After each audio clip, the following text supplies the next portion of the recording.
Wetso madume primaning jalo ya tsatsi la mosupologo dikgang ke tsa Botswana television re di gasa ka tlhamalalo tota go toropo kgolo ga borone re montlo kgaso madume ke Benson Putego a re ditibolegela ka dithogo go setse go bonwe megopolo le makgolo a mabedi e ka heta metale ya khumo go rulisa itsholelo ya lehatshe leno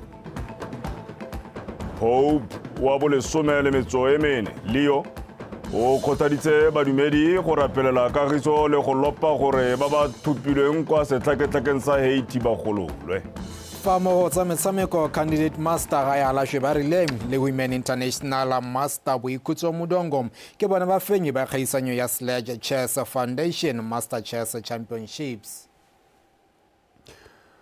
Wetso o ke Tato Khosimore o tla ba re patile a go hatsa metshameko me khaitsira ke Patricia Chobonyane o tolokolola ka puo ya diatla artse go tlhaletswa fa go setse go bone megopolo e le makgolo a mabedi 200 e ka hetla metale ya khumo go rulisa itsholelo ya lehatshe leno se sonogile kwa tshimolosong ya tikologo ya boraro ya go supa megopolo ya tsa kgwebo e maikelelo a yone magolo e leng go godisa itsholelo ya lehatshe leno go tsa Botswana Economic Transformation Program Labs fa simolisa lenaneo leo tautona advocate Maboko a re thulaganyo eo e tla go etla gore go nna le diphetogo ka fa go ntseng go dira dilo ka teng go balolwa le gona go ntsha dikgoreletsi le direpudi mo ditsamaisong gore go bona madio a solofetsang Monica SETSWANA wa bega Sale go simolodisiwa lenaneo la go heta methale e ka thabololang itsholelo kgwedi e fetileng ka tsamaiso ya Botswana Economic Transformation Program go setse go amogetswe megopolo e ka tshwara 3500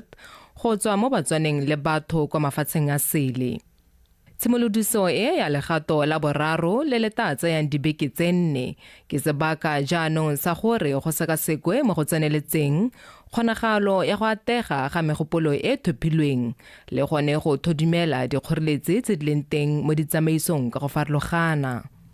These labs will zero in on high impact, high growth potential projects and solve existing implementation bottlenecks. Key amongst these, we will be dealing with regulatory and policy support, land access and allocation, licensing and facilitation, investment matching, skills and labor pipeline development, infrastructure enablement.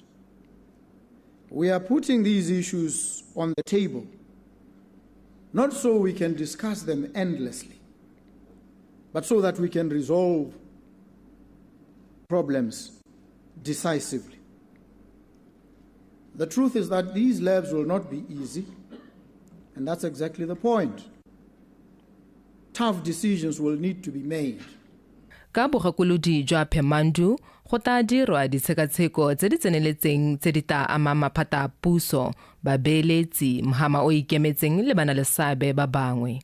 Approximately 200 high impact projects have so far been identified to enter into the laboratories starting today. Each chosen because it is ready to be stress tested. It is ready to be strengthened and enhanced. It is ready to be accelerated towards implementation. Importantly, this is not a closed list. The filtering and evaluation of submissions will continue in the weeks ahead. The main message here, we want to work together collectively because it's not just going to benefit you as a project owner, but we're going to make sure that your project comes to realization, bring the revenue for the government, for the country, creating economic opportunities for the localities, creating jobs creation as well. Go santse go na le sebaka sa beke gore ba baeletsang go ntsha megopolo ba tswelele ka go nna le seabe mo lenanong leo le leta thusang gore megopolo eo e tsamaelane le maitamo a dithabololo a lefatshe leno go fitelela kgolo e letsegang. Monica SETSWANA, BTV News, Gaborone. me re sa lefo tautuna boko kupile ke monokeng ya mokgatlo wa sefapano se se hibidu kgotsa International Red Cross go thusa jalo lehatshe leno mo go tsoseng mahama wa botsogo le dikgwetlho tse dingwe di tshwana tiriso ya ditagi. Tautuna boko o buile se jaaka na mogala mokwaledi-mogolo wa mokgatlo o wa the International Federation of Red Cross BtV-DIKGANG yo neng a mo etetse ko ofising ya gagwe. Pego ka botlalo ka ke ikantse khumalo. Mokgatlo wa Red Cross o na le dingwaga o dirisanya sentle le puso ya lefatshe leno le makalana mangwe a mono mo go abeng ditirelo tsa bopelotlhomogile tsa botsogo. E na re mogolwane wa mokgatlo o a etetse kwa ofising ya ga Tautona Advocate Bokom a supa fa mohama wa botsogo wa lefatshe leno o tlhoka thuso ya potlako go tokafatsa ga mmogo le kemonokeng ya dikgwetlho tsa selegae. We are struggling with challenges to our healthcare system at the moment. And health in all its many facets, mental health, physical health, and we need to address this. We also now are beginning to experience serious challenges regarding the use of narcotics, drugs, destroying young people, causing crime levels to skyrocket, and so we need to work together to deal with some of these multifaceted challenges. Mogolwane wa mokgatlo o wa Red Cross BtV-DIKGANG o itetse lefatshe leno le gofi mo maitekong a lone a bonalang a akaretsang go tlhamiwa ga mekgatlo ya sehapano se se hibidu kwa dikolong a re se tla thusa mo go rutuntsheng banana le go lwantsha dikgwetlho tse di ba lebanyeng. The other one which was very impressive, I felt, was the concept of the school clubs they have started here in Botswana. And I think, Mr. President, this could be linked to some of the issues you highlighted around the sexual and gender-based violence, issues of that, the issues of substance abuse, and some of the challenges sometimes the society creates, in this type of environment. And I believe that this type of programs, which is focusing early days in the school, and with the young children, age of 10, 12, 14, 15, and inculcating that values and principles and good civil behavior, I think those could be a very, very valuable contribution to the society. And I was pleased to hear that they already have 18 such clubs and they want to expand it. And this is something we do it globally, Mr. President. Ba Red Cross ba itlamile go tswelela ba ema lefatshe la Botswana nokeng jaaka ba ntse ba dira bogolo jang mo dikganyeng tse di ama matshelo a banana le go atolosa ditirelo le dithuso tsa bopelotlhomogi. Ke ikantse khumalo, Botswana Television, Gaborone. Mere dikgang di eme jalo lefatshe la Botswana la re le itlamile go godisa tirisano ya lone le la Ghana mo mehameng ya akaretsa botsogo le tlhabololo itsholelo. Se se buile ke Tautona Advocate Maboko jaaka na mogala moemedi wa lefatshe la Ghana yo o boelang gae ka weditse mokgele wa thomo ya gagwe wa dingwaga tse 4 mo Botswana Re Yakuba Al-Hassan. Tautona Boko a re lefatshe la Botswana le eletsa go dirisana le la Ghana mo mehameng ya botsogo jwa batho le diphologolo ka tirisano le lekalana le le dirang melemo mono la Botswana Vaccine Institute BVI. Mo le tlhakoreng le lengwe moemedi wa Ghana Re Al-Hassan o dumalanegela le mogopolo jalo ka bongela jwa pelo wa ga Tautona Boko a re nako e tsile gore mafatshe o mabedi a dirisane thata mo go tsa kgwebo. E re go ntse jalo Tautona Boko o ne a bolelela Re Al-Hassan fa a isa moletsa wa kgomotso wa matshidiso kwa go Tautona wa lefatshe la Ghana le batho botlhe ba ko morago ga go phatakana ga sefane sa tlhotomo se se gapile matshelo a batho ba le mmalwa go balelwa matona a puso le mabedi. We look forward to collaborating in the area of health, both human health and animal health. We're looking through our Botswana Vaccine Institute to create pathways of collaboration with Ghana, even looking at the possible establishment of an outpost or a manufacturing facility for drugs, for vaccines, because we manufacture vaccines for foot and mouth disease and anthrax. We now are expanding into other vaccines, including human vaccines. So we trust that we will work together in research and development and in the processing and manufacturing of some of these medications. And so we are happy, we are most grateful. Our old relationship, as it is, has not translated into trade, which today is very important. Previously, it was ideological fraternity, but today is economical fraternity. We have to team up economically because that is what moves us. Wetsu libile television kana ko ema leba elinyone. Hare tsolela tautona tota tona ya tsamadi re ndaba nkosinati gaolate o tlhalositse parlamente fa semo sa itshwelelo ya lefatshe leno se santse se sa iketla fela re gona le tsholofelo ya gore se se tla tokagala ka jana puso e tokagaditse methale ya go kokoanya madi a ya kolotiwang le go laola tiriso ya one o tlhalositse fa go nnile le kgwetlho ya gore maranyane a gaps a dirisiwang ke puso go duela a se ka laola tiriso ya madi mme ka seo puso ya felela e dirisa madi ka tsela e sa laolesegeng mothusa tautona rendaba gaolate a re go lefa go ntse jalo bothata jo bo baakantswe mme ebile fa e sala kgwedi ya ngwana tsele ngogola maranyane a gaps a bereka sentle bontle. The revenue collected between November and June is 47.352 billion, which is an improvement from 40 billion over the same period in the previous year. So there has been an improvement. So there is reason to have hope that even though we are experiencing difficult financial circumstances, there is hope, there is a glimmer of hope. Then in terms of it has to be mentioned that for the year 24-25 and the year 23-24, these are preliminary. They are preliminary in the sense that there still has to be formal reconciliations.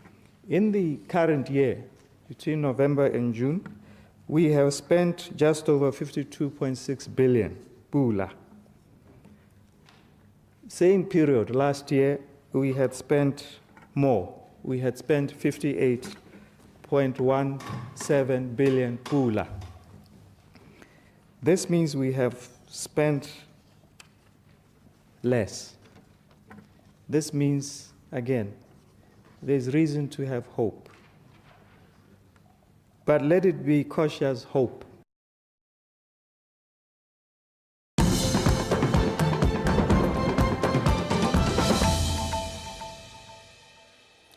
Dikgang ke tsa Botswana television mme ga re tswella kansele ya toropo kgolo Gaborone e ne e biditse phuthego e hapegileng go buisana ka tswelelopele ya lenaneo la go tlhama khamphani e maitlamo a yone e tla boeleng go tla ka ditsela tsa go direla kansele eo madi le go tla ka maano a mapšwa go phutha madi a setšhaba se sa diri mo setšhabeng se dirisang ditlamelo tsa kansele eo ratoropo wa Gaborone re wa rabile motlaleng a lelano la go bopa khamphani eo le tlamorago ga gore kansele nne dingwaga e palelwa ke go phutha madi mo badirising ba ditirelo selo sa bolelang se paledisa go shagatsa toropo le go tla ka madi a ka dirang mananeo a go tokagatsa matshelo wa batho.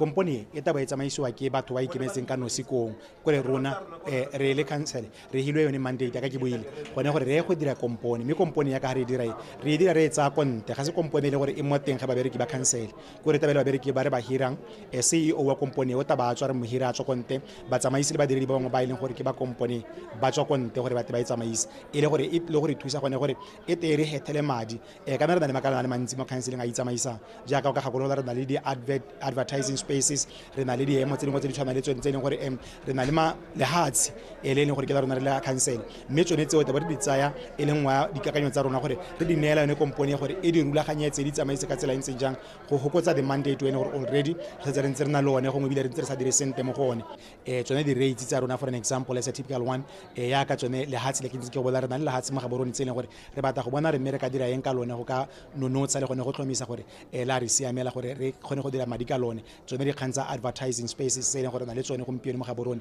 gore re dira ka tsela ntseng jang gone go tlhomisa gore mme yanong di busa madi mo counseling gore madi a ene ona taba a tsamaisa ya ka o itse ya ka ntse bua kganye ke ratang go nna ke ntse ke tswela ka yone gore ga rena ditlamelo tse leng gore gompieno di pothole all over the city di pone matlakala le seemo sone sa go duela babereki ba rona ka konokono le bone our temporary employees ba re na re ba neela ditiro tsa nakwana gore re kgone dilo tse tsotletse re itemogetse gore mo komponeng ya mpšha e leng gore ra e thamai kana se re e thamile ke yone tsene gore thusa thata gore re tle re kgone gore re dire ditlamelo di tsamaise sesole go se kgotsafela leipego wa go kuntsi a re go tshwanetse ga bulelwa diromamowa tsa merafe community radio stations tse di tla thusang go tlhabolola ngwao le diteme tsa merafe go somarela jalo ditso tsa yone botoka o ne gape a supafatsa seromamowa se sa merafe se ka thusa morafe go itsaya motlhala ka ditso tsa one pego ka botlalo ka Neo Modungwa.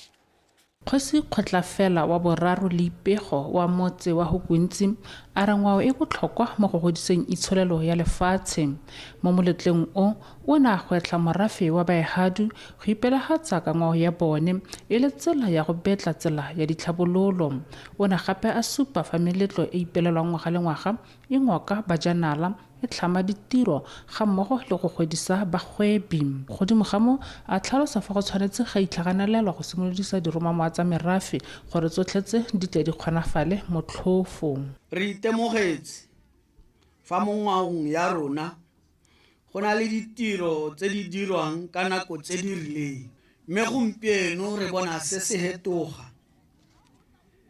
ke tla re ntse ke riana e be ke ntse ke kopa baehadi gore a tse e leng gore di na le molemo o rileng di re thusitse di ka re isa pele re boele go tsona le go lemontsha le go somarela di tsa tlholego mo kgaolong re sa tswa o di bolela puo dijo mmino kapari ke tsone tse e leng gore re lebile thata mo go tsone go sedimosetsa banana le baagedi ka ditso morafe o ne gape wa kgothadiwa go tlotla boeteledipele ba bone segolo jang dikgosi ka mo go tlisa thitibalo le gone go tshegetsa ngwao culture ya bangologa ya baihadu a se ka ya diragala ka tsatsi la culture day betso culture ya rona e na le bokgoni ja go ka ga ngwana ja go ga tšhaba ye tanye le mabela gone gape ga tlhalosiwa fa thulaganyo ya go aga motse wa ngwao mo Hukuntsi e tsamaya sentle tsholofelo ke gore meletlo e tla nnang teng e tla tshwarelwa gone koo ga mmogo le go laletsa merafe e mengwe go arogana dingwao le bone mo isagong Neo Modungwa Botswana Television Hukuntsi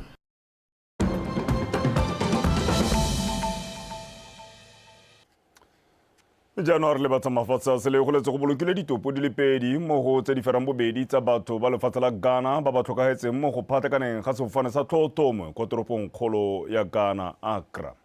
Go phathakana mo ga sefofane go le jwa e le nngwe ya matlhotlhapelo a lefatshe leo le kileng la nna le one mo dingwageng tse di 10.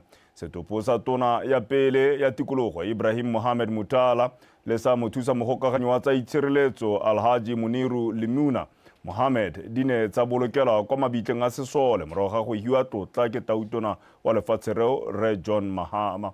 Ditopo tsotlhe di setse di rofaditswe ke balosika morago ga go dirwa ga ditlhatlhobo tsa DNA deoxyribonucleic acid. Go solofetswe gore direpa tse di setseng di bolokwe kgwedi eno e le 15. Ga re tswelela le tsa mafatshe a sele mo Papa Leo wa bo 14 o kupile maloko a kereke ya Roma go putegana kwa St Peter Square go tshwara dithapelo go rapelela jalo kagiso le go lopa gore go emisiwe ntwa e phagetseng e matlhomahibidu kwa setlhaketlhakeng jalo sa Haiti. Mopapa o senotse se fa buisa maloko a kereke ya Roma supa fa tumalano ya kagiso gareng ga Armenia le Azerbaijan e le dikgang tse di amogelesegang fela thata.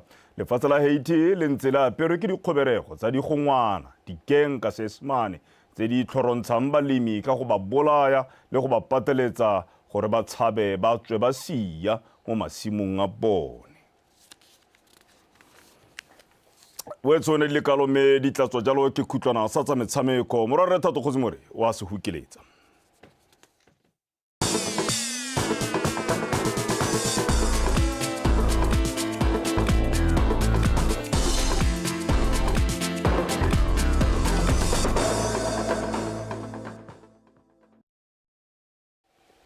Ke go utlwa sentle Benson Phuthego matlametlo a modisa ke go di gorosa ke Thato Kgozimore ke gorosa jalo tsa metshameko tsa Botswana tonight tsa nako ya bosupa mme ke di gorosa ka motshameko wa di-darts. Setlhopha sa motshameko wa di-darts sa G3 se tsweletse ka go itshetlela kwa setlhoeng sa Locom ya liki ya motshameko o kwa kgaolong ya Bokone morago ga gore sefaphe sa Golden Flights ka dintlha di le 23 mo motshamekong o ko skwaleng se segolwane sa Matas Bay kwa Francistown. Karabo Sebele ka pego. Mo motshamekong wa di-singles ditlhopha tseo tsa G3 le Golden Flights di ne tsa palelana ka dintlha di le 12 setlhopha mme G3 ba iponela phenyo ya letsatsi morago go kokoanya dintlha tse 5 go tse 4 tsa Golden Flights mo kgaisanong ya di-doubles. E setse ka di-game tse 3 yaanong ka ke lebileng ka teng di-team tse leng gore ra di tshaba kana le tsone di alwa di na le ntwa e tsa gore tse re setseng di manageable tsa gore go tswa gone ha re go kopele gore re behela mo modimo gore a re kgontshe re hele re nna ba fenyi ba liki a gompieno. Game ya today e ne le tough. We have a whole week practicing for the re itumeletse maduo a rona le ntswa e ne le motshameko o seng motlhofu ka re ne re tshameka le setlhopha se se dirang bontle go di gaisa. The results ke tse di itumedisang thata.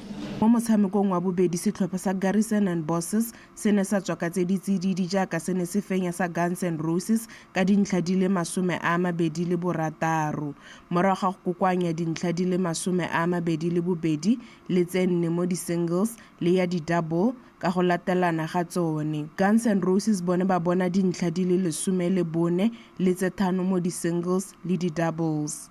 There is that pressure because team ya number 4 ha moragonyana ga rona ka di-game mme ha re ise ka di-points di sa sepe ke tsa re ise ka bo 6 points mme sa le se komora ka di-game di ka heta bo 3 of which ha di winner tsotlhe e ka re heta mme maikelo a rona ke gore game tse re setseng ka tsone re di wine tsotlhe to show that we are the bosses. Motshameko o no le bokete o no le tough ke bana ba na le maitemogelo a mantsi thata ke bile ke ba compare le setlhopha sa rona se le re sena le banana ba ba santseng ba ithuta mme hela ke tsa ke re motshameko o no le thata madu a teng ya ka la bona ke lekile ka teng ke dule ka award ya man of the match ka rena ke kgonne go wina di-game tsa metse 5 e be ke lusa e 1. Morago ga metshameko e mebedi eo setlhopha sa G3 se ithomile ko godimo ga loko ka dintlha di le 45 morago ga metshameko e le 16 fa Garrison and Bosses ba lemogo a boraro ka dintlha di le 27 morago ga metshameko e le 14. Ditlatlhegelo tse 7 tsa Golden Flights di ba tlogela mo maemong a botlhano ka dintlha di le 12 fa tsa Guns and Roses e nang le dintlha di le 10 ba gomagomediwa ke go kgaolwa ke selepe sa magagane morago ga ditlatlhegelo di le 11. Karabo Sebele, BTV Sport, Francistown. Me mo go tse dingwe tsa metshameko candidate master ga ya lašwe ba rileng le Women International Master Boikhutso Modongo ke bona ba fenyi ba kgaisanyo ya Sledge Chess Foundation Master Chess Championships e neng e tshwerwe mo Gaborone. Kgaisanyo eo e ne rulaganyeditswe batshameki ba pele ba motshameko o ba dingwaga tse di 40 go feta a re utlwa Pako Strike. ba rileng o gapile bommampudi ba borre ka go fenya tikologo tse supa mo go tse di ferabongwe go kokoanya dintlha di roba bobedi. It's a very good initiative. We got to meet us as old players who used to play. We got to mingle and we got to rekindle our love for chess. I am very grateful for this kind of initiatives because they keep chess alive, and my belief is a lot of players are still going to now start playing chess again because of sponsorships like this. Boikhutso o phamotse ba bomme ka go kokoanya dintlha di le 4 morago ga go gapa tikologo di le 4 mo go tse supa. Ke itumetse tota because ke na le lebaka tota ke le kwa lapeng ke sa tshameka. I think my last tournament was ka 2018 or so. So since then ke ntse ke se active. So coming back e be ke taki go winner is ke re ke go mo go itumedisa hela thata. Morulaganyi wa kgaisano eo /Chizala a re monongwaga o bone go le maleba go rulaganya kgaisano ya batshameki ba pele go na le tsa tlwaelo tsa banana. We've been focusing more banning. This time around kona le gap ha ileng gore bagolo ga ba se thole ba bonala thata unless gongwe ba re isitse bana go tshameka di game. Mme hela our mandate as the Chess Foundation, the Chess Foundation ke gore re godisa chess mo Botswana, re donate the chess set all across the country. I think we've been doing it for a long time now. Mogolwane wa tsa botegeniki wa lekgotla la Botswana Chess Federation Thompson Modisani o itetse le go kgaisano e a tlhalosa fa e tsamaelana le mananeo a bone a go godisa motshameko wa chess. Re le Botswana Chess Federation re itumela di event tse dintsenyana because di godisa one motshameko wa rona right. Ho lebella tournament e tshwana ya di masters re tshwana gore ya ba ga ka ba rona ba pele ba ileng gore ba godise motshameko wa pele ga rona re ka nna te right sora mo mererong ya go ka nna di kana go merero ya go ka tshameka re tlhala ba ntse ba le teng ba re godisa le rona. This event is very important in our calendar right so go supa bona gore ga re le bala ba ileng gore ba hitile pele right so leng gore ba na le kitso ntse e leng gore gompieno na right so ha re ntse re le ga yana re anywa mo go bona right so itse re itumetse event ntse nyana right. Bafenyi ba matlhakore ka bobedi ba ikgapetse dikete di le 2 tsa dipula ga mmogo le go fiwa boroko ke barutloetsi ba kgaisano eo Hilton Garden Inn. Pako Sterek, BTV Sport, Gaborone. Mepele fa re kgaogana a re lebepego ya bofelo primaning enum morago ga go tsabakela sefenya leki ya rugby ngwaga tse 3 ka tatelano setlhopha sa Gaborone Hawks se bone go se gontle go se sena go faphiwa ke disalamapa BDF Cheetahs ka dintlha di le 22 go tse di le 15 mo tikologong ya makgaolakgang e neng e le kwa Warwick Park mono Gaborone. Poshia Olope Molelo wa latela ka pego. Cheetahs ba tsene mo motshamekong o bana le letsogo le fa godimo ba tsenya Hawks ka fa tlase ga kgatelelo go fitla motshameko ya go ikhutsa ba eteletse pele 10-8. Hawks ba ingapela mo karolong ya bobedi ba kgona go boa kwa morago go dira dintlha di le 15 se sa pateletsa motshameko go ya ko nakong e okeditsweng. Cheetahs ba dirisa sebaka seo go no sa try e ba thusitseng go fenya motshameko 22-15. We tried by all means to change our training system. We tried all means to change the way we were doing. We know that now is do or die. Ke motlotlo fela thata ka batshameki ba me go ne go se bonolo. Hawks ke setlhopha se se mashetla. Remember the last time we were in the semi-final. I think the last time we were in the semi-final, that was the last 2017. We worked hard at training. Re ne ra nna le kgwetlho ya dikgobalo mme batshameki bangwe ba rona ba bana le maitemogelo ba ne ba seyo. Re ka tswa re latlhegetswe mme re tshamekile bontle. We kind of like had a lot of injuries on our key players, so it kind of like disrupted our game plan. And yeah, the better team won it on the day. Mo letlhakoreng la bomme setlhopha sa bomme sa BDF Cheetahs se tswelela ka go letsa moretlo mo pakeng eno se garaswanya sa UB Rhinos ka dintlha tse 5 go lefela. This year it was our year, honestly speaking.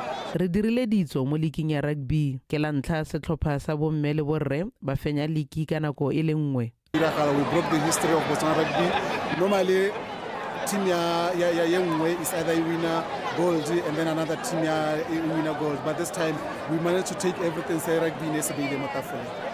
We wanted to dominate the BDF Cheetahs ladies. Motshameko o ne o le thata bomme ba BDF Cheetahs ba ne ba re gateletse tota re tla ipaakanya mo pakeng e tlang. Both teams were equal to task. We missed a lot of opportunities. Setlhopha sa LKC se fentse sa Hawks 22-19 go rapa bomampudi ba ditlhopha tse di botlana. Phoshaolo Pemlilo, BTV Sport, Gaborone. Metshameko tsa nako ya bosupa re di baya khutlo gone fa mepele fa re kgaogana a re kgakoletseng di digwa kwa pele ka nako ya bosupa. O setswe go bone megopolo le makgolo a le mabedi 200 ta metale ya khuma go rudisa itshwelelo ya lefatshe le. Kansele ya toropo kgolo Gaborone tata ka maano a maswa go phutha madi mo setšhabeng. Fa mo go tsa metshameko candidate master ga ya lashwe ba rileng le Women International Master Boikhutso Modongo ke bona ba fenyi ba khaisanyo ya Sledge Chess Foundation Master Chess Championships. Wetsone le kalo ra kohela kwa go batepolo api go utlwa ka maemo a bosa bana ba tadi ba bonwa ka mereto ene kagiso.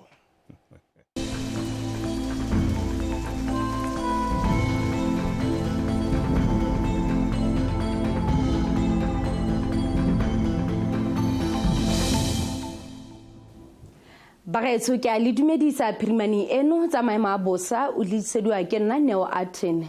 Mo nakong ya gompieno go apogile mo mafelong ka bontsi a lefatshe leno ka moso gone ka tsatsi la bobedi go tla thiba mme hantse letsatsi le tlhatlhoga go thibe ka bontlha bongwe mo dikgaolong tse di mo borwa ja kgaolo a le gare mo go le kwa bokone botlhaba. Dikgaolo ka bontsi gone go tla thiba ka bontlha bongwe. Re solofetse le kgonagalo a diphefo tse di mashetla mo mafelong ka bontsi a lefatshe leno ka jalo heng a re itlhokomeleng. Mo maphakeleng gone go tla ikutlwatsa go le tsididi mo dikgaolong tse di mo gantsi Kgalagadi borwa botlhaba kgatleng le kweneng ka selekano sa boraro kwa Ngojane go eng kwa Bosupa kwa Lephephe kwa Nghabe Chobe le gare le bokone botlhaba gone go tla ikutlwatsa go le tsiditshana ka selekano sa bobedi kwa Francistown go eng kwa Lesome le bongwe kwa Pandamatenga. Mo tshokologong gone go tla ikutlwatsa go le tsiditshana mo dikgaolong tse di mo borwa botlhaba kgatleng kweneng borwa ja kgaolo a le gare ga mmogo le kwa bokone botlhaba ka selekano sa 22 kwa Selebe Phikwe go yeng kwa 24 kwa Francistown. Dikgaolo ka bontsi gone go tla ikutlwatsa go le bothitho ka selekano sa 26 kwa Letlhakane go yeng kwa 21 kwa Kasane. Jaanong ga re tlhabisa kwa rona re lebella tsatsi la boraro la bone kwa dikgaolong tsa borwa botlhaba kgatleng le kweneng. Ka tsatsi la boraro go tla bona la dibata tsa maru ka tsatsi la bone gone go tla thiba ka bontlha bongwe. Mo tshokologong go tla ikutlwatsa go le tsiditshana ka tsatsi la boraro mme ka tsatsi la bone go tla ikutlwatsa go le bothitho. Dikgaolo tsa gantsi le Kgalagadi gone ka tsatsi la boraro go tla poga kwa kgaolong ya gantsi mme kwa kgaolong ya Kgalagadi gone ka tsatsi la boraro le la bone go tla thiba ka bontlha bongwe. Mo tshokologong gone go tla ikutlwatsa go le bothitho. Kwa Chobeleng habe gone go tla poga ka tsatsi la boraro le la bone mme mo Maitseboeng gone go tla ikutlwatsa go le bothitho. Dikgaolo tsa le gare le bokone botlhaba gone ka tsatsi la boraro go tla thiba mme hantse letsatsi le tlhatlhoga go thibe ka bontlha bongwe. Ka tsatsi la bone gone go tla apoga. Mo tshokologong ka tsatsi la boraro go tla ikutlwatsa go le tsiditshana mme ka tsatsi la bone gone go tla ikutlwatsa go le bothitho. Betso ke one pego a rona bosigong jono go itlhela re kopana mo go le letlang a re bokgaoganeng.